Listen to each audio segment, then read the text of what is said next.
తలుపు తీసి చూస్తే అక్కడ మా జ్యోతి అక్క ఉంది అక్కడ. హస్బెండ్ కూడా ఉన్నారు. వాల్ పైన చూస్తేమో వాళ్ళ మ్యారేజ్ ఫొటోస్ అవన్నీ కనిపించాయి. ఇప్పుడు గర్భవతి అంటున్నావు నువ్వు? అవును సార్, 4th month. మరి ఆవిడకి ఎన్నో మంత్? ఫస్ట్ మ్యారేజ్ అయిన అతనే నువ్వే మళ్ళీ పెళ్లి చేసుకున్నావు సార్. నేను గట్టిగా అడిగేసరికి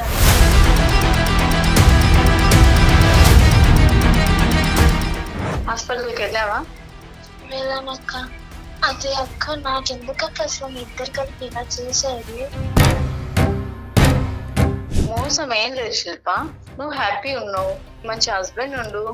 నువ్వు నీకున్న అమాయకత్వానికి ఎవరు వచ్చి నేను చేసుకున్నా. సెకండ్ మ్యారేజ్ అయిందని అందరికి తెలుసు, నీకు తప్ప. నువ్వు వచ్చేసే మీ హస్బెండ్ కాడికి వచ్చేస్తే నేనేం లేను కదా అక్కడ. మీరిద్దరే హ్యాపీగా వెళ్ళిపో. ఇంటికి ఎందుకు వెళ్ళాను? అమ్మ, ఇద్దరికి చవడ ఒలిచేస్తామని చెప్తున్నాను. పిచ్చి పిచ్చి వేషాలు వేయద్దు. ఏమో బొమ్మలాట అనుకున్నారా? అమాయకురాల్ని పిచ్చిదాన్ని చేయటం అనుకున్నారా? ఏ అమ్మాయి వెతుక్కెళ్ళి ప్రేమించిందా మీ ఆయన్ని? నా భర్తను కూడా నీకు ఇస్తానని అప్పుడే చెప్పు ఉండవలసింది కదమ్మా నువ్వు. అది ఎక్కువ చెప్పలేదేమో కానీ అది కూడా ఇచ్చేసాను కదా సార్. అదేమన్నా పెద్ద త్యాగం అండి మీరు చేసింది? మీరు చేసే వ్యాపారం అమాయకులైనటువంటి ఆడపిల్లల్ని ట్రాప్ చేయటం, ఇంటికి తీసుకురావటం, మీ మొగుళ్ళకి సుఖాలు చూపెట్టడం, వీళ్ళ చేత పిల్లలు కనిపించటం. నువ్వు వాడు ఇంకా లేడు లైన్లో, కానీ వాడికి నా దగ్గర నుంచి నిజంగా పడి ఉండేవి. ఇద్దరు both of your criminals.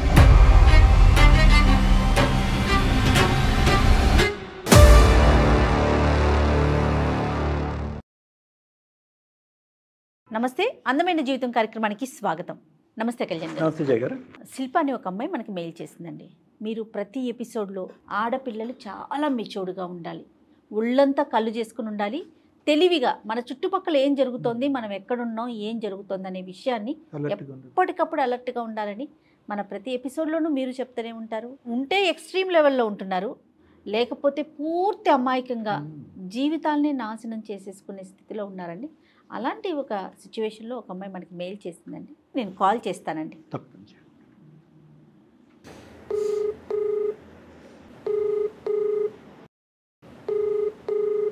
Hello.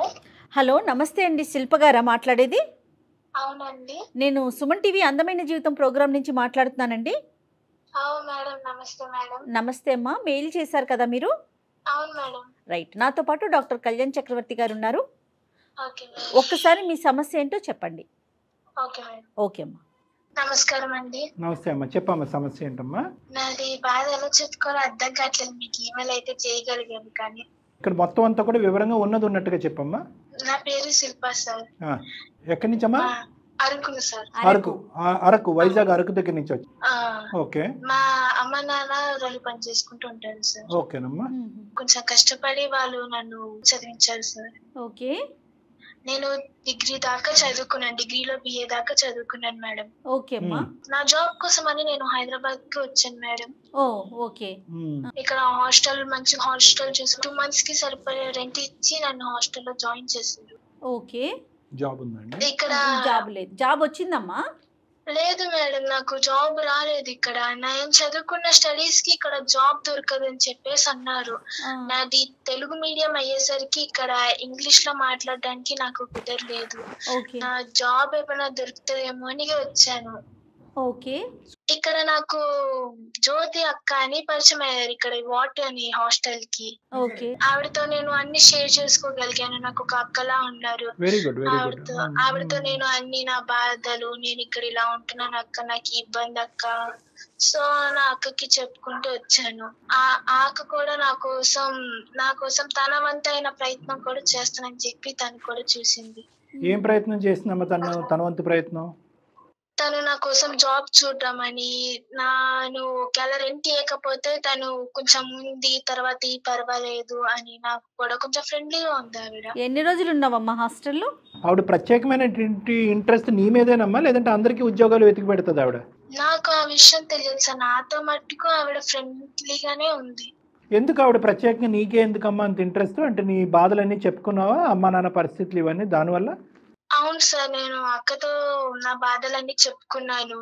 సరే, తర్వాత ఏమైందమ్మా? తర్వాత నాకు 25 years సార్. సో నాకు మ్యారేజెస్ కూడా అక్క చూస్తూ ఉంది. తర్వాత ఒక మంచి అబ్బాయిని చూసి, వీళ్ళది మంచి ఫ్యామిలీ అమ్మ, చూసి పేరెంట్స్ ఉన్నారు కదా అన్నారుగా ఊర్లో. అదే సార్, మంచి చేసుకుంటా అంటే సరే అక్క, మా అమ్మ నాన్న వాళ్ళతో కూడా మాట్లాడు అని చెప్పి. తర్వాత సంబంధం వచ్చిందమ్మా? ఏమైనా మంచి సంబంధం తీసుకొచ్చిందా మీ అక్క? తీసుకొచ్చింది సార్ అక్క. మా పేరెంట్స్ వాళ్ళతో మాట్లాడి నాకు మ్యారేజ్ చేశారు. అంటే చూసుకున్నారమ్మా పెద్దలు వచ్చి కూడా? పెళ్లి మాటలు అవన్నీ జరిగినాయా? జరిగాయి సార్, అవన్నీ పెళ్లి కావాల్సినవన్నీ చూసుకుని సంబంధాలు మాట్లాడాము. ఆ అబ్బాయి తరపున పెళ్లి పెద్దలు ఎవరు వచ్చారు? ఆ అబ్బాయి తరపున వాళ్ళ అమ్మ నాన్న ఇంకా వాళ్ళ పిన్ని బాబాయ్తో వచ్చారు సార్. అందరూ ఉన్నారా? Okay okay, very good. మా మదర్ అండ్ ఫాదర్ కూడా వచ్చారు. అక్క ఏం చెప్పిందంటే, వాళ్ళకి తెలిసిన ఫ్రెండ్ వాళ్ళ కొలీగ్ అంట, ఆఫీస్ కొలీగ్ అంట. నాకన్నా 10 years పెద్ద అని చెప్పారు ఆ అబ్బాయి. 10 years పెద్ద. ఓకే, మరి ఏజ్ ఎక్కువ అవ్వలేదమ్మా మరి? అంటే అయినా కానీ నీకు ఓకేనా? మంచి వ్యక్తి అని చెప్పేసి అన్నారు సార్, అందుకని ఇంకా చేసుకుంటారు. మనీ కూడా మంచి ఉన్న బ్యాక్గ్రౌండ్ మంచిగా ఉన్న వాళ్ళంట అంట. సరే, మొత్తానికి పెళ్లి అయితే అయ్యిందమ్మా? అయ్యింది సార్. హ్యాపీ అన్నా మరి నువ్వు? హ్యాపీ అని చెప్పలేను సార్. ఏం జరిగింది? నేను కన్సీవ్ అయ్యాను సార్. ఓకే, ఎక్కడ ఉన్నారు మీరు? మాది మ్యారేజ్ అయిపోయిన తర్వాత మాకు ఒక ఫ్లాట్ చూసారు మేడం, మేము ఆ ఫ్లాట్ లో ఉంటున్నాము. కదమ్మా, ఇప్పుడు పెళ్లి ఎప్పుడైందమ్మా? ఎంతకాలం క్రితం? ఈ రోజుకి ఎంతకాలం క్రితం అయింది? 6 months అయింది సార్ మ్యారేజ్. 6 months అయిందా? అప్పుడే కన్సీవ్ అయ్యావా? ఎన్నో నెల అప్పుడు? 4th month sir. 4వ నెల. ఓకే ఓకే, ఏమ్మా మరి సమస్య ఏంటమ్మా? నాకు కన్సీవ్ అయిన తర్వాత మా హస్బెండ్ రాను కొంచెం లేట్ అవ్వడం, నైట్ ఎక్కడైనా స్టే చేయడం అనేది, సండేస్ కూడా హాఫ్ డే నాకు వర్క్ ఉందని చెప్పేసి అటు ఇటు వెళ్ళడం. ఏం చేస్తాడు అతను? Software ma'am. టైమింగ్స్ ఉండేవి కాదు, లేట్ గా వచ్చేవాడు, ఆదివారం కూడా పని పెట్టుకునేవాడు. అవును సార్. ఏమో పని ఉందేమో మరి. ఏం పని ఉందని చెప్పేసి వెళ్తూ ఉండేవారు. ఒక మండే ఏమో ఆయనది ఫోన్ స్విచ్ ఆఫ్ అయిపోయింది, ఆయన ఆఫీస్ కి వెళ్ళాను. వాళ్ళ కొలీగ్స్ వాళ్ళ ఫ్రెండ్స్ వాళ్ళు చెప్పారు, వాళ్ళ ఫస్ట్ వైఫ్ ఇంటికి వెళ్ళారు మేడం అని చెప్పేసి అన్నారు సార్. నాకు అర్థం కాలేదు ఫస్ట్ వైఫ్ ఇంటికి ఏంటి అని. అక్కడ కొలీగ్స్ సార్ అన్నారు, మేడం ఆయన ఇక్కడే పక్కనే ఇల్లు, వాళ్ళ ఇంటికి వెళ్ళినట్టున్నారు, మీకు తెలియదా? మా అందరికి తెలుసు, ఆయనది సెకండ్ మ్యారేజ్ అని చెప్పేసి అన్నారు. సో మీది సెకండ్ మ్యారేజ్, ఫస్ట్ వైఫ్ దగ్గరికి అతను వెళ్ళాడు? అవును సార్. సో అందరికి తెలుసు మీరు సెకండ్ అని? అవును సార్, అందరికి తెలుసు, వాళ్ళ ఆఫీస్ లో అందరికి తెలుసు అంట ఆ విషయం. వీళ్ళందరూ పెళ్లికి భోజనానికి వచ్చారమ్మా? వచ్చారంట సార్, వాళ్ళ పెళ్లికి వచ్చి నన్ను చూసారంట. చూడండి ఎంతమందా, అంటే ఒకరికి కాకపోతే ఒకరికైనా తెలియదండి తప్పని. తర్వాత ఇప్పుడు ఏమైందమ్మా? వాళ్ళ ఇంటి దగ్గర తీసుకెళ్ళగలరా మీరు, నన్ను అడ్రస్ ఏమైనా ఇవ్వగలరా అంటే, నేను అట్టే వెళ్తున్నాను మేడం, మిమ్మల్ని డ్రాప్ చేసి వెళ్తానని చెప్పేసి అన్నారు అక్కడ కొలీగ్ ఆయన. ఓకే, అయితే నన్ను డ్రాప్ చేసి వెళ్ళండి అయితే అని చెప్పేసి నేను ఆయన అడిగితే వాళ్ళ ఇంటి దగ్గర డ్రాప్ చేసి వెళ్ళారు ఆయన. ఓకే, నేను అక్కడ డోర్ అది కొట్టి వెయిట్ చేస్తున్నప్పుడు తల తీసి చూస్తే అక్కడ మా వాటర్ అక్క జ్యోతి అక్క ఉంది అక్కడ. అక్కడేం చేస్తున్నామా ఆవిడ? నేను లోపలికి వెళ్ళి చూస్తే అక్కడ మా హస్బెండ్ కూడా ఉన్నారు తనతో పాటు. ఏంటక్క ఇదంతా అని చెప్పేసి అడిగాను. వాల్ పైన చూస్తేమో వాళ్ళ మ్యారేజ్ ఫొటోస్ అవన్నీ కనిపించాయి నాకు. అయ్యో భగవంతుడా. అంటే అతని ఫస్ట్ వైఫ్ జ్యోతి అక్క. అక్క ఇప్పటికీ అంత మర్యాదగా పిలుస్తున్నారా? అక్క అక్క అక్క అని 100 సార్లు వాళ్ళ ఇంట్లోనే పిలిచి ఉండరు ఇన్నిసార్లు. ఇంత నువ్వు మరీ ఇంత అమాయకంగా ఏంటున్నానా? ఎక్కడో అరకులో పుట్టావు, ఎక్కడో పెరిగావు, వ్యవసాయం చేసుకునేటటువంటి కాయ కష్టం చేసుకునే తల్లిదండ్రులు. ఇంతకీ వీళ్ళేంటి పెళ్ళే వాళ్ళ పెళ్ళి మీ పెళ్ళి కంటే ముందు అయ్యిందా, లేదంటే జస్ట్ ఏదో లివ్ ఇన్ రిలేషన్షిప్ లా ఉంటున్నారా? లేదు సార్, వాళ్ళకి ఫస్ట్ నాకన్నా ముందే వాళ్ళది మ్యారేజ్ అయ్యింది. 20 years అంట సార్. అంటే వీళ్ళందరూ చెప్పడమే కాదు, సమాజం ప్రపంచం అందరికీ తెలుసు, నీకు మీ అమ్మ నాన్నకి తప్ప. అంటే ఏదో అంటారు కదమ్మా, ఆవిడ ఏవో మెట్టులో లేదంటే నల్లపూసలో ఆ 3 నెలల్లో అవేమీ కనిపించలేదు ఆవిడ మెడలో? లేదు సార్, నాకు ఏం కనిపించలేదు. అంటే పెళ్ళి అయినటువంటి ఆడది అనేటటువంటి ఆనవాళ్ళు ఏమీ కనిపించలేదా మీ సోకాల్డ్ అక్కలో? నేను అబ్జర్వ్ చేయలేదు సార్, అంతేం అబ్జర్వ్ చేయలేదు. ఏరా ఆకాశంలో చూసి మాట్లాడతావా? నువ్వు మొహంలో చూసి మాట్లాడవు. ఇంత బుద్ధిహీనం ఏంటమ్మా, ఇంత అమాయకురాలువా? ఇప్పుడు గర్భవతి అంటున్నావు, నువ్వు ప్రెగ్నెంటా? అవును సార్, 4th month. మరి ఆవిడకి ఎన్నో మంత్? లేదు సార్, ఆవిడకి పిల్లలు పుట్టారని చెప్పేసి తనకి పెళ్లి కాలేదని చెప్పింది సార్ నాతో. పిల్లలు కాలేదని చెప్పింది, పిల్లలు ఉన్నారా? ఆహా లేదు సార్, తనకి ప్రెగ్నెన్సీ అనేది అవ్వదని చెప్పింది సార్ నాతో. అప్పుడు చెప్పిందిలే అమ్మా, నువ్వు వెళ్ళి చూసినప్పుడు పిల్ల ఏమైనా ఫోటోల్లో గట్టా పిల్లలు పిల్లలు లేరు, వాడు నిజంగా కూడా పిల్లలు లేరు. ఆవిడ నీతో చెప్పిన అన్ని కథల్లో అదొకటే నిజం చెప్పింది. అవును సార్. మరి తర్వాత ఏమన్నావమ్మా? మరి 2 చంపలు పగలగొట్టలేకపోయావా? ఏం మాట్లాడాలో అర్థం కాలేదు సార్. ఫస్ట్ అయితే నేను చాలా షాక్ లో ఉన్నాను. తర్వాత నాకు తెలిసిన అతను 10 కూడా కాదంటే 15 years ఓల్డ్ అంట నాకన్నా.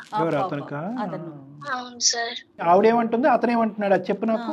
నేను ఆవిడ నా అక్కని అడిగేసరికి తను ఏమంటుందంటే, ఫస్ట్ నువ్వే కదా మా ఆయనని పెళ్లి చేసుకున్నావు, ఫస్ట్ మ్యారేజ్ అయిన అతని నువ్వే మళ్ళీ పెళ్లి చేసుకున్నావు అని చెప్పేసి అంటుంది సార్. నేను గట్టిగా అడిగేసరికి అక్కని, అంటే నేను ఫస్ట్ వైఫ్ ని నువ్వెందుకు చేసుకున్నావు రెండో పెళ్లి అంటోంది, అంతేనమ్మా? అవును మేడం, నీదే తప్పు అంటుంది. అవును మేడం, నేను గట్టిగా అడిగేసరికి తనేమో అలా మాట్లాడుతుంది. నేనేమో పోలీస్ కంప్లైంట్ అది ఇస్తాను మీ పైన అంటే, ఇచ్చుకోను, ఎవరు కావాలంటే వాళ్ళకి ఇచ్చుకో అని చెప్పేసి అంటుంది మేడం. అయ్యయ్యో, ఇంకా పైపెచ్చి నిన్నే భయపెడుతున్నారు అంతేనా? అవును మేడం. అతనేమంటాడు? అతను అసలు ఏం మాట్లాడట్లేదు మేడం, అలా నించుని తను మీకు సపోర్ట్ చేస్తున్నట్టు చూస్తున్నాడు. ప్రెసెంట్ మరి నువ్వు ఎక్కడ ఉంటున్నావమ్మా? మా అమ్మ నాన్న వాళ్ళతో ఉంటున్నాను మేడం. ఇంటికి వెళ్ళిపోయావు? అవును మేడం. చెప్పావా మరి అమ్మ వాళ్ళకి? చెప్పావా విషయం? చెప్పలేదు మేడం, చెప్తే వాళ్ళు ఈ విషయం తట్టుకోలేరు మేడం, అందుకే చెప్పలేదు వాళ్ళకి. సో అంటే నువ్వు ప్రెగ్నెంట్ అని కూడా తెలియదమ్మా అమ్మాలకి? వాళ్ళకి తెలుసు సార్ నేను ప్రెగ్నెంట్ అని, ప్రెగ్నెన్సీ అని తెలుసు కానీ ఇదంతా బ్యాక్గ్రౌండ్ ఇదంతా తెలియదు సార్ వాళ్ళకి. కాదమ్మా, నువ్వు ఇచ్చే పోలీస్ థ్రెట్ కి ఇప్పుడు దులుపుకుంది, అతనేమంటాడు? అతని మీద కూడా కేసు వేస్తానని అనలేకపోయావా? అన్నాను సార్, నేను వాళ్ళిద్దరి గురించి కలిపే అన్నాను. అంటే అప్పుడు అక్కే అంది, నువ్వేమంటావు అనుకో, ఫస్ట్ నువ్వే మా ఆయనని వల్ల వేసుకుని తను పెళ్లి చేసుకున్నావు అని చెప్పేసి అంటుంది. అతను సైలెంట్, ఈవిడ లౌడ్ స్పీకర్, అంతే కదా? అవును సార్. కేసు ఏమైనా ఫైల్ చేసావమ్మా పోలీస్ స్టేషన్ లో? లేదు సార్, ఏమైనా చేస్తే మళ్ళీ నా పైన నాకు రివర్స్ మాట్లాడుతుంది సార్, ఏమైనా అంటుంటే. అమ్మా ఆవిడ ఈ విషయం అమ్మాయికి తెలిస్తే వాళ్ళు తట్టుకోలేరు సార్. అవి పెద్దల సమక్షంలోనే పెళ్లి అయింది కదమ్మా మీది? అవును సార్. ఇరువైపులా వాళ్ళ పెద్దలు వచ్చారు, వాళ్ళ ఫ్రెండ్స్ వచ్చారు, మీ సైడ్ మీ పెద్దలు వచ్చారు. నేను అడిగేది ఏంటంటే, ఈవిడ ఇతన్ని పరిచయం చేస్తున్నట్టుగా నీ దగ్గర ఏమైనా ఆధారాలు ఉన్నాయా? స్టార్టింగ్ లో మెసేజెస్ కానీ, ఇలా ఒక సంబంధం ఉంది, సో అండ్ సో ఉన్నాడు, చాలా మంచి కుర్రోడు, మంచి కుటుంబం, ఆ అబ్బాయిని నేను పరిచయం చేస్తాను, ఏదో ఒక ఆధారం ఉండుంటది కదా నీ దగ్గర? లేదు సార్, అదేం లేదు. మీ అమ్మ నాన్నతో మాట్లాడిన వాయిస్ రికార్డింగ్ ఉందమ్మా? లేదు సార్, డైరెక్ట్ గా మాట్లాడింది సార్ వెళ్ళి మా అక్క. ఓకే, సో మీ ఈ జ్యోతి అనే అమ్మాయి వాళ్ళ భర్తను నీకు పరిచయం చేస్తున్నట్టుగా, అతనే నీకు కాబోయే భర్తగా ఎటువంటి ఆధారాలు అయితే నీ దగ్గర లేవు? లేవు సార్. సో వాళ్ళు నిన్ను ఎలా ఇరికించారంటే, నువ్వే ఇష్టపూర్వకంగా అతన్ని పెళ్లి చేసుకున్నావు అనేటటువంటి దాంట్లో ఇరికించారు. అవును సార్, నేనే అతన్ని ప్రేమించి పెళ్లి చేసుకున్నట్టుగా వాళ్ళని ఇరికించారు. Okay okay. ఎందుకు ఇలా చేసుంటారమ్మా, నువ్వేమనుకుంటున్నావు? తెలియదు మేడం, నేను ఎంత అడిగినా నీకెందుకు ఇదంతా, మేమైతే నిన్ను బాగానే చూసుకున్నాం కదా, మీ అమ్మ నాన్నల అప్పులన్నీ తీర్చేసాం, నీకు మంచి ఉద్యోగం అది ఇస్తున్నాం అని చెప్పేసి అంటున్నారు. సో ఎన్ని సంవత్సరాలు అయిందమ్మా వాళ్ళ పెళ్ళయి పిల్లలు లేరు అంటున్నావు కదా, అదేమన్నా కారణమా నిన్ను చేసుకోవటానికి ఈ దొంగతనం? తెలియదు సార్. ఏమీ తెలియదు. ఎంత అమాయకంగా ఉందో చూడమ్మా, ఎంత అమాయకంగా ఉన్నావు తల్లి. నేను ఏమైనా అడుగుతుంటే ఇదే నాతో చెప్తున్నారు, నేను మిమ్మల్ని బాగా చూసుకున్నాం కదా, నీకేం ఇబ్బంది లేకుండా మా ఇద్దరం చూసుకున్నాం కదా, ఇంకేంటిది నీకు ఇంకేం కావాలని చెప్పేసి మళ్ళీ నన్ను అడుగుతున్నారు. సో నువ్వు ఈ రోజు ఒక నిమిషం శిల్ప, ఇప్పుడు నువ్వు మాకు చేసింది దేనికమ్మా? అంటే వాళ్ళు ఇచ్చే ఆఫర్ తీసుకుని అలాగే కంటిన్యూ అయిపోవాలి అనే ఆలోచన ఎక్కడన్నా నీకు ఉందా లేదా? లేదు సార్, నాకు ఇదంతా ఎందుకు చేస్తున్నారు, అసలు నాకు ఎందుకు మళ్ళీ ఇతన్ని ఇచ్చి పెళ్లి చేసా అని అడిగితే నీకు దీనిదంతా అనవసరం, నేను మిమ్మల్ని బాగానే చూసుకున్నాను కదా అంటున్నారు సార్. సరే సరే, వాళ్ళు బాగానే నీకేం కావాలమ్మా? వాళ్ళు ఏదన్నా కాకమ్మ కబురు చెప్తారమ్మా. ఓకే, పిల్లలు లేదంటారు, లేదంటే నువ్వు అందంగా ఉన్నావు అని అంటారు, మా ఆయనకి ఇంకోళ్ళు కావాలని రాత్రి అడిగాడు అని అంటారు, ఏదన్నా కథలు చెప్పచ్చు. నీ ఉద్దేశం ఏంటి? నాకు అసలు వీళ్ళు ఏం మాట్లాడుతున్నా, వీళ్ళు ఇదంతా ఎందుకు చేస్తున్నా నాకు అర్థం కాలేదు. అర్థమైంది. తర్వాత ఏంటి? నువ్వు వాళ్ళని శిక్షించాలనా? అతను భర్తగా వద్దు, ఎదవ నా జీవితంలోనే వద్దు అనే ఆలోచన, వాళ్ళిద్దరిని పోలీస్ స్టేషన్లో కంప్లైంట్ పెట్టాలన్నా? సరే, వాళ్ళ దగ్గర నుంచి కారణం కనుక్కోవాలి, ఎందుకు చేశారనేది. కారణం నిజాలు చెప్తారా అబద్ధాలు చెప్తారో మనకైతే తెలీదు. ఏ కారణం చెప్పినా at the end of the day నువ్వు మోసపోయావు. ప్లస్ నీ దగ్గర ఒక ఆధారం లేదు, ఆవిడ ప్రేరేపించి అతన్ని తీసుకొచ్చి మీ ఇద్దరు దగ్గరుండి పెళ్లి చేస్తుంది అనేది ఎవిడెన్స్ లేదు. పెళ్లికి ఇప్పుడు వచ్చిందా అమ్మా? సింపుల్ లాజిక్ వచ్చింది సార్, కానీ ఎక్కువసేపు లేదు సార్. సర్లే, ఏదో ఫోటో వీడియో క్లిప్పింగ్ ఏదో దొరుకుతుంది ఎవరొకరు తీసిన దాంట్లో, అదొక్కటి మనకు ఆ ఆధారం కింద సరిపోతుంది. ఎందుకంటే కనుక ఈవిడ దగ్గరుండి పెళ్లి చేసింది అనేటటువంటి ఒక ఆధారం కావాలమ్మా. ఓకే, ఎందుకంటే మీ ఆయనకి ఎలాగా శిక్ష పడుతుంది, అందులో డౌటే లేదు. ఓకే, ఎందుకంటే కనుక మోసం చేసి రెండో పెళ్లి చేసుకున్నాడు అనే విషయంలో శిక్ష పడుతుంది. ఇప్పుడు ఈవిడ అమాయకురాలుగా ప్రవర్తిస్తుంది చూడు, నా ప్రమేయం లేదు, మీరిద్దరు లవ్ స్టోరీ అని చెప్పి ఆవిడ తప్పించుకోవడానికి ట్రై చేస్తుంది కదా, దాంట్లో ఈవిడ్ని కూడా లూప్లోకి ఎలా లాగాలి అనేటటువంటి ఆలోచన. అయితే ఇక్కడ ఏంటంటే నీకే ఉద్దేశం ఉంది, నీకు ఎటువంటి ఉద్దేశం ఉంది అంటే నిన్ను అడగటం కూడా వేస్ట్లే, ఎందుకంటే అసలు అంత నాలెడ్జ్ కూడా ఉన్నట్లు అనిపించట్లేదు. లేదా నీకు జరిగిన అన్యాయం ఇంకెవరికి జరగకూడదు అని అట్లా వచ్చావు? ఎలా వచ్చావు తల్లి నువ్వు మా అందమైన జీవితానికి మెయిల్ చేయడానికి కారణం ఏంటి? నాకు అసలు ఏమి అర్థం కావట్లేదు మేడం, నాకు ఏం చేయాలో కూడా తెలియదు, అందుకే నేను మీకు ఈమెయిల్ చేశాను. సరే, మొత్తం అంతా అమ్మ ఇప్పుడు ఒకటి చేద్దామా అంటే, ఈవిడ్ని ఏదో విధంగా లూప్లోకి లాగాలమ్మా జ్యోతిని. ఎందుకంటే మీ ఆయన ఎలాగ రెడ్ హ్యాండెడ్గా దొరుకుతాడు, ఫోటోలు ఉన్నాయి, వీడియోలు ఉన్నాయి, అన్నీ ఉన్నాయి, పెద్దల సమక్షంలో పెళ్లి చేసుకుంటున్నాడు కాబట్టి తాట ఎలా తీయాలో తీద్దాం. కానీ ఈవిడ్ని ఎలాగా మనం చేస్తాము? ఆవిడ నెంబర్ ఉంటే కనుక ఒక్కసారి ఫోన్ కాల్ కలిపి జస్ట్ మేము ఉన్నాము అన్నది చెప్పకుండా జస్ట్ నువ్వు మాట్లాడమ్మా, మేము ఏం చేస్తామంటే బ్యాక్గ్రౌండ్లో మొత్తం అంతా రికార్డ్ చేస్తాను, అది ఎవిడెన్స్ కింద మనం వాడుకుందాం. ఏమంటారు జయ గారు? సో ఆ అమ్మాయికి ఒకసారి ఫోన్ కలిపమ్మా, చెప్తాను నేను. మేము ఉన్నామని చెప్పద్దే, చెప్పమ్మా. ఇంకోటి, మా హస్బెండ్ ఇప్పుడు ఆయన శిక్షిస్తే మరి నా ఫ్యూచర్ ఏంటి సార్? మళ్ళీ నా హస్బెండ్, మా పిల్లలు, ఒక ఫాదర్. అమ్మా ఒకటి, నీ ఫ్యూచర్ ఈ రోజు నుంచి స్టార్ట్ అయ్యిందని అనుకో. ఓకే, నీ బిడ్డ అనేటటువంటిది ఒక ప్రశ్న అయినా కూడా అటువంటి మోసం చేసి ఒక ఎజెండాతో ముందుకు వచ్చినటువంటి ఒక వ్యక్తి నలుగురిని పెట్టి నలుగురిని నోరులు మూయించి అందరినీ పెళ్లికి పిలిపించి అందరి చేత అక్షింతలు వేయించి పప్పన్నం తినిపించేటటువంటి ఒక క్రిమినల్ నీకు భర్తగా కావాలా? నీలాంటి అమాయకురాలివి. ఇప్పుడు అతనికి శిక్ష పడితే ఇప్పుడు నువ్వు కంటతడి పెట్టుకుంటావా? అక్కడి నుంచి నీ జీవితం ప్రారంభమైందని అనుకో అమ్మా. ఎట్టి పరిస్థితుల్లో అటువంటి వ్యక్తి ఆ అమ్మాయికి విడాకులు ఇచ్చి, ఎవరు ఆ భయంకరమైనటువంటి ఆ బ్రహ్మరాక్షసికి విడాకులు ఇచ్చి నీ జీవితంలో ప్రవేశించినా కూడా నువ్వు తలుపులు వేయాలి ఆ మనిషి మొహం మీద. వాడు దుర్మార్గుడమ్మా, నీకు అన్యాయం చేయలేదు. అరే ఇంత రామాయణం అంతా చెప్పిన తర్వాత రాముడికి సీత ఏమవుతుందని అడిగినట్టుంది అమ్మా. వాడు తడిగొడ్డతో గొంతులు కోసే రకం, వాడు నీతో పాటు ఎంతకాలం ఉంటాడనేది తెలీదు. నీకు ఒక బిడ్డ కన్నా తర్వాత ఆ బిడ్డను తీసుకుని వాళ్ళిద్దరు వెళ్ళిపోదాం అనేటటువంటి ప్లాన్లో ఉన్నారు. ఎల్లుండి నుంచి నీ చేత గిన్నెలు కడిగించి వంట వండించి బట్టలు ఉతికిస్తారు. ఇది ఐడియా. ఫ్రీ లేబర్ గురించి తీసుకున్నారు. మోసపోయింది చాలు, నీ జీవితం గుడ్డిగా మోసపోయింది చాలు. ఇప్పుడు నా భర్త ఏడండి, నా పెళ్ళి ఏంటండి, నా జీవితం ఏంటి అనేది కాదు. ఒక నరకం నుంచి బయటపడినప్పుడు ఇంకొక బాధని నీ జీవితంలో అనుభవించడం తప్పదు. ఇక్కడ నువ్వు నేను మనందరం కూర్చుని ఆలోచించవలసింది ఏంటంటే, పుట్టబోయేటటువంటి బిడ్డ పరిస్థితి ఏంటి అనేది ఒకటి ఆలోచించాలి. లేదా ఇంకో విధమైనటువంటి ఆలోచన, ఆ బిడ్డకి ఇంకో విధమైన, ఆ ప్రెగ్నెన్సీకి ఇంకో విధమైనటువంటి ఆలోచన నీకు ఏమన్నా ఉందా అన్నది ఆలోచించాలి.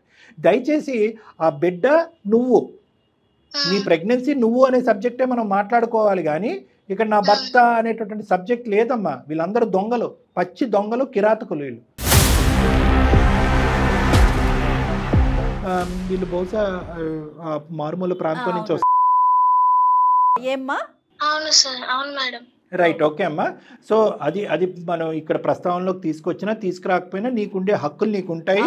ఒకప్పుడు ఆ సబ్జెక్ట్ కూడా ఉంటాయి కనుక నీకు డబల్ ట్రిపుల్ హక్కులు ఉంటాయి. కాబట్టి మొత్తం హక్కులన్నీ కూడా ఎలా ఉపయోగించుకోవాలనేది మేము చెప్తాము. ఫస్ట్ ఈ జ్యోతిని లూప్లోకి లావుదాం అమ్మా. రైట్ రైట్ తీసుకోమ్మా, ఆవిడని ఒకసారి లైన్లోకి తీసుకో. ఎంత అమాయకంగా ఉందండి. Very bad madam, very bad. మాట్లాడమ్మా, ఒకసారి లైన్ కలుపు ఆ జ్యోతి గారికి. మీరు మాట్లాడుతున్న వ్యక్తి మీ కాల్ ను హోల్డ్ లో ఉంచారు, దయచేసి లైన్ లో వేచి ఉండండి. आप जिस व्यक्ति से बात कर रहे हैं. హలో, చెప్పు. ఎక్కడున్నా అక్క? ఇంట్లో ఉన్నాను. చెప్పు. బాగున్నావా? బాగున్నా. హాస్పిటల్కి వెళ్ళావా? వెళ్ళానక్క. అదే అక్క, నాకెందుకక్క అసలు మీ ఇద్దరు కలిపి ఇలా చేశారు? ఏం చేసాం? మళ్ళీ మోసం చేశారు. మోసం ఏం లేదు శిల్ప, నువ్వు హ్యాపీ ఉన్నావు, మంచి హస్బెండ్ ఉండు, నీకు నేనేం మోసం చేయలేదు. నీ అప్పులు తీరినాయి, నీకు మంచి లైఫ్ ఇచ్చిన, నేనేం చేసిన? నీకు ఇంకా మంచి లైఫ్ ఇచ్చిన. అసలు నాకు ఎందుకు ఇలా చెయ్యాలి? అసలు సెకండ్ వైఫ్ గా నన్ను ఎందుకు అతనికి ఇచ్చి మ్యారేజ్ చేసిన? శిల్ప, నీకు ఒకటి గుర్తు పెట్టుకో, నువ్వు నీకున్న అమాయకత్వానికి ఎవరో అడుక్కున్నాడు వచ్చి నేను చేసుకున్నాను. నీ జీవితం ఇంకా నాశనం అయిపోదు. నేను మా ఊర్లో పంచాయతీ పెట్టిస్తాను అక్క, పోలీస్ కేసు వేస్తాను పైన. చెప్పుకో, నువ్వేమన్నా చెప్పుకో, నువ్వే నా మౌన్ని ట్రాప్ చేసి పెళ్లి చేసుకున్నావు అని నేనే కేసు పెడతా నీ పైన. అట్లా ఎట్లా పెడతావు? అట్లే పెడతా. సెకండ్ మ్యారేజ్ అయిందని అందరికి తెలుసు, నీకు తప్ప. అట్లీస్ట్ నీకు కూడా తెలుసా నేను చెప్తా. నేను చెప్తాను అక్క, నీ పైన పంచాయతీలో అది పెట్టిస్తాను. నువ్వు ఎక్కడ చెప్పుకుంటావు అక్కడ చెప్పుకో, నేను అన్ని చెప్పే చేసిన అని నేను చెప్తా, ఓకేనా? అన్ని తెలిసే చేసుకుంది సార్ అని నిన్ను ఎవరి ముందైనా చెప్పుతా. అసలు అలా ఎందుకు చేస్తారక్క మీరు? నీకు ఇప్పుడు ఏం తక్కువైంది? అన్ని బానే ఉన్నాయి. నువ్వు వచ్చేసే మీ హస్బెండ్ కాడికి వచ్చేస్తే నేనేం లేను కదా అక్కడ, మీరిద్దరే హ్యాపీగా వెళ్ళిపో. ఇంటికి ఎందుకు వెళ్ళాను? నాకు ఏం మాట్లాడాలో అర్థం కావట్లేదు మీరు మాట్లాడుతుంటే. ఎవరు తీసుకొచ్చారమ్మా ఈ సంబంధం జ్యోతి? ఎవరో ఒకళ్ళే. సంబంధం ఎలా వచ్చింది ఈ అమ్మాయికి? మీరు ఎవరు సార్? అమ్మ, మేము సుమన్ టీవీ అందమైన జీవితం ప్రోగ్రాం నుంచి మాట్లాడుతున్నాము. నా పేరు జయలక్ష్మి, నాతో పాటు డాక్టర్ కళ్యాణ్ చక్రవర్తి గారు కూడా ఉన్నారమ్మా. మీ కన్వర్జేషన్ మొత్తం విన్నాము. తనే మాకు మెయిల్ చేసింది తన సమస్యకి ఒక పరిష్కారం చెప్పమని. అసలు నువ్వు ఎందుకు పెళ్లి చేస్తావు? పెళ్లి చేయలేదు సార్, అసలు ఆమెనే మా ఆయనను చూసి ఇష్టపడి చేసుకుంది సార్. ఓకే ఓకే, అమ్మాయి వచ్చి మీ ఇంట్లో ఎత్తుక్కుంది మగాళ్ళు ఎవరు ఇక్కడ ఖాళీగా ఉన్నారని చెప్పి. సడన్గా మీ ఆయన అక్కడ కనిపించాడు కాబట్టి ఇతను కావాలని వేలెత్తి చూపెట్టేటప్పటికి నువ్వు కళ్యాణ మండపం బుక్ చేసి పెళ్లి చేస్తావు, అంతే కదా? ఎందుకమ్మా ఏదన్నా అబద్ధం ఆడితే అతికినట్టు ఉండాలమ్మా. నీ తడబాటు ఇవన్నీ వింటూ ఉంటే కనుక దగ్గరుండి నువ్వు ఈ పెళ్లి జరిపించావు, దగ్గరుండి ఈ సంబంధం కుదిర్చావు, దగ్గరుండి అందరినీ మోసం చేసావు అని చెప్పి ఎంతమంది నోర్లు మూయించారమ్మా నువ్వు మీ ఆయన? మీ ఆయన పక్కన ఉన్నాడా? పక్కనుంటే ఈ ఫోను అమ్మా, ఇద్దరికి చవడ వచ్చేస్తాను చెప్తున్నాను. పిచ్చి పిచ్చి వేషాలు వేయద్దు. ఏమనుకున్నారు ఇప్పుడు వరకు? ఏమో బొమ్మలాట అనుకున్నారా? అమాయకురాలని పిచ్చిదాన్ని చేయటం అనుకున్నారా? మొత్తం మీరిద్దరు మాట్లాడుకున్న మొత్తం అంతా కూడా సంభాషణ మా దగ్గర రికార్డ్ అయ్యి ఉంది. ఆధారాలతో మీరిద్దరు అడ్డంగా దొరికారు. పెళ్లి ఫోటోల్లో కూడా నువ్వు దగ్గర నుండి పెళ్లి చేసినటువంటి ఆ ఫోటోలు మా దగ్గర ఉన్నాయి. అన్ని ఆధారాలతో మేము కట్టుదిట్టంగా మొత్తం ఏర్పాట్లు చేసాం. మీ ఇద్దరి చేత కటకటాలను లెక్క పెట్టించడం డౌటే లేదు. దానికి ఆ అమ్మాయి చేత ఆ అమ్మాయికి మా పూర్తి స్థాయి సపోర్ట్ ఉంటుంది. నాది కానీ, జయలక్ష్మి మేడం గారిది కానీ, సుమన్ టీవీది కానీ. ఏ అమ్మాయి వెతుక్కెళ్ళి ప్రేమించిందా మీ ఆయన్ని? మాటలు రావట్లేదు. ఏమ్మా చేసిందంతా చేసిన తర్వాత ఈరోజు మౌనంగా కూర్చుంటే కనుక అయ్యో పాపం ఈ అమ్మాయి కనువిప్పు కలిగిందని చెప్పి వదిలేస్తాం అనుకున్నారా? పడే శిక్ష ఎలాగా పడుతుంది, దానికి మేము అంతా రెడీగా ఉన్నాం. అసలు ఎందుకు చేశారో కారణం మేము తెలుసుకోవాలని అనుకుంటున్నాం. మేము కానీ మేము చూసేటటువంటి ఆడియన్స్ కానీ. నేనే తీసుకొచ్చాను సార్. ఎవరు? మీ ఆయన నువ్వు తీసుకొచ్చావా? సార్ అమ్మాయికి మంచి లైఫ్ ఇచ్చినా సార్ నేను. గడిది గుడ్డేం కాదు. ఏమి ఇచ్చారమ్మా? ఏంటి ఇచ్చారమ్మా లైఫ్? చెప్పండి చెప్పండి. తనకి హాస్టల్ ఫీజు కట్టుకోవడానికి అసలు కనీసం బట్టలు కూడా డబ్బులు లేకుండే. తను ఇప్పుడు ఎక్కడ ఉంటుంది తెలుసా సార్? అపార్ట్మెంట్ లో ఉంటుంది. తనకు కావాల్సింది ఉంది, కారులో పోతుంది, కారులో తిరుగుతుంది. అలాంటి లైఫ్ ఇచ్చిన సార్ నేను. అవన్నీ ఇచ్చావు. ఇవన్నీ ఇచ్చే ముందు అమ్మ నీకు హాస్టల్ ఫీజు కట్టినాను, ఇవన్నీ చేస్తాను, నా భర్తను కూడా నీకు ఇస్తానని అప్పుడే చెప్పు ఉండవలసింది కదమ్మా నువ్వు. నీకు అన్నీ ఇచ్చాను, ఫ్రీగా నా భర్తను కూడా నీకు ఇస్తాను రెడీమేడ్గా, వాడికి 10 సంవత్సరాలు కాదు 15 సంవత్సరాలు పెద్ద అని చెప్పి ఉన్నమాట ఉన్నట్టుగా చెప్తే కనుక ఆ అమ్మాయి తీసుకుంటుందో వదిలేస్తుందో అప్పుడు ఆలోచించి ఉండేవాళ్ళం కదా.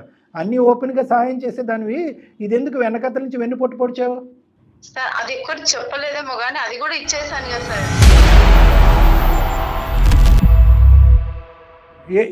ఏమిచ్చేసావు? పెద్ద త్యాగం అండి మీరు చేసింది. అమ్మాయి ఏమన్నా అడిగిందా నీ మొగుడు కూడా నాకు కావాలి, అన్ని ఇచ్చావు కాబట్టి నీ మొగుడు కూడా నాకు కావాలని అందా, లేదంటే మీ ఇద్దరికి పిల్లలు లేరు కాబట్టి నేను పిల్లలు కనిస్తానని అందా? తనకున్న అమాయకత్వానికి ఇంకా వేరే వాళ్ళ చేతిలో బలైపోతుంది సార్. అమ్మా నువ్వేం అంత దారదత్తం చేసి అంత ధర్మాత్రాల్లాగా ఏం మారవలసిన అవసరం లేదు. కానీ ఆ అమ్మాయి బ్రతుకుతుంది. మొగుళ్ళు తెమ్మని చెప్పి ఆ అమ్మాయి నీ మీద కూర్చుందమ్మా, ఫస్ట్ మ్యారేజ్ అయినోడే కావాలని. సమాజాన్ని ఉద్ధరించడానికి ఉన్నారా మీరేమైనా? అది కూడా డాక్టర్ గారు అన్నట్టుగా మీరు పెళ్లి చేసుకొని ఆ అబ్బాయిని అమ్మాయికి అంట కడతారా? ఈ అమ్మాయినా లేదంటే చాలా మంది ఉన్నారా ఇలాంటి వాళ్ళు మీ లిస్ట్ లో? మీరు చేసే వ్యాపారం అమాయకులైనటువంటి ఆడపిల్లల్ని ట్రాప్ చేయటం, ఇంటికి తీసుకురావటం, మీ మొగుళ్ళకి సుఖాలు చూపెట్టడం, వీళ్ళ చేత పిల్లలు కనిపించటం.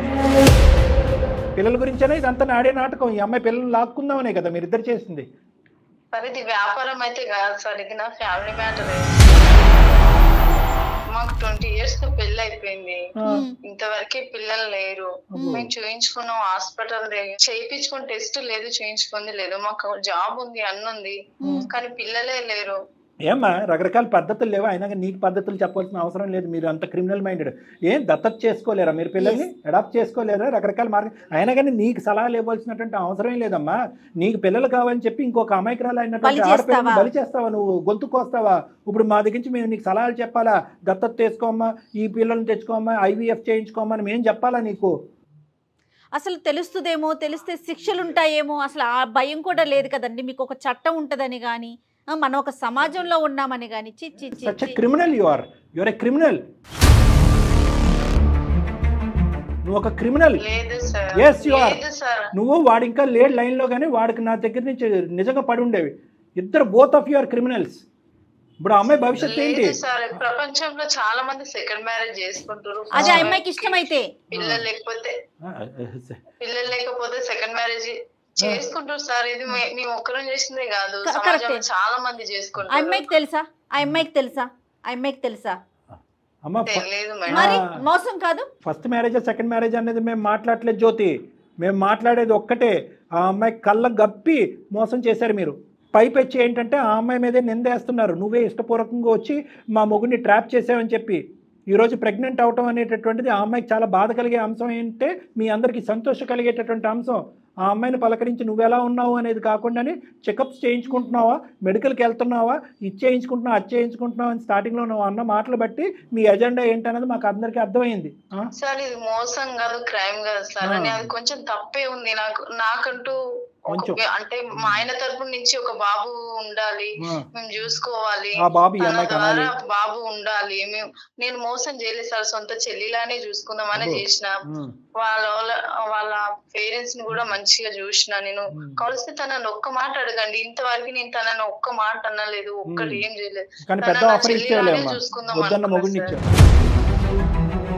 ఆయన కూడా చాలా మంచోడు సార్. ప్లీజ్ సార్ దీన్ని మాత్రం క్రైమ్ అనకండి సార్. తనని మా హస్బెండ్ ని హ్యాపీగా ఉండమనండి. ఒకదాన్ని కలిసి నేను వాళ్ళ ఇంట్లో ఉంటా, నాకు ఎలాగో పిల్లలు లేరు, కనీసం వాళ్ళని చూస్తూ అయినా ఉండగలుగుతా. గానీ ఇది క్రైమ్ అని కేసులు అని అవన్నీ చేయకండి.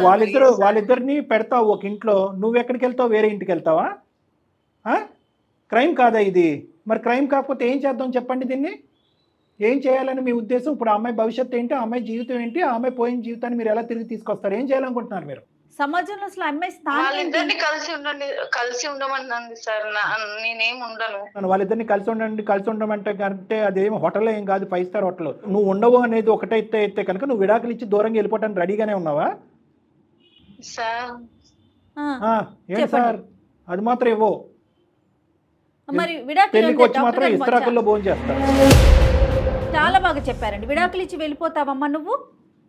మాటలు రావట్లా. అమ్మా ఇవన్నీ అనవసరం. నువ్వు విడాకులు ఇచ్చినా ఇవ్వకపోయినా ఆ అమ్మాయికి ఏదో మీ ఆయన ద్వారా కొత్త జీవితం ప్రసాదిస్తాను అనేటటువంటి పిచ్చి ఆలోచన దయచేసి ఇమీడియట్గా విరమించుకో.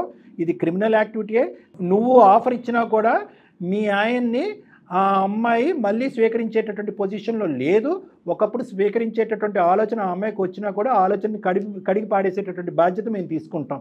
ఎందుకంటే కనుక ఇటువంటి మోసపూరితమైనటువంటి రాక్షస ప్రపంచంలో బతకగలిగేటటువంటి అమాయకురాలు కాదు ఆ అమ్మాయి. చంపినా చంపేస్తారు మీరు, పిల్ల పుట్టగానే చంపినా చంపేస్తారు మీరు. క్రైమ్ కాదు సార్. సరే ఇవన్నీ అనవసరం. ఒక్కసారి ఆ అమ్మాయి నోటి వెంట ఆ అమ్మాయి ఏమంటుందో వినండి. తర్వాత మేము తీసుకోవాల్సినటువంటి చర్యలు అయితే మేము తీసుకుంటామమ్మా. ఇందులో no compromise, no stepping back. Crime అయితే జరిగింది, ఒక జీవితాన్ని అయితే నాశనం చేశారు. పుట్టబోయేటటువంటి బిడ్డ పరిస్థితి ఏంటి అనేటటువంటి పరిస్థితిలో మేమందరం తలమునుకులు అయ్యి ఉన్నాం. ఆగమ్యగోచరంగా ఉంది మా పరిస్థితి. అమ్మా ఏమంటావు శిల్ప? ఇప్పటికైనా గర్జించి మాట్లాడమ్మా, ఇప్పటికైనా కోపం తెచ్చుకోమ్మా.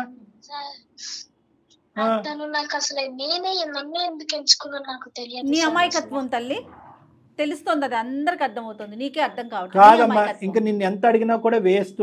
నువ్వు ఇమీడియట్గా నువ్వు మీ తల్లిదండ్రులకి చెప్తావా, మేము మీ తల్లిదండ్రులకి చెప్పాలనేది ఇమీడియట్గా ఇంకొక నిమిషం వేస్ట్ చేయకుండా దీని మీద యాక్షన్ ప్లాన్ అనేటటువంటిది మనం డిసైడ్ చేయాలి. లేదంటే వీళ్ళు తప్పించుకుని పారిపోయేటటువంటి దానికి అవకాశం ఉంటుంది.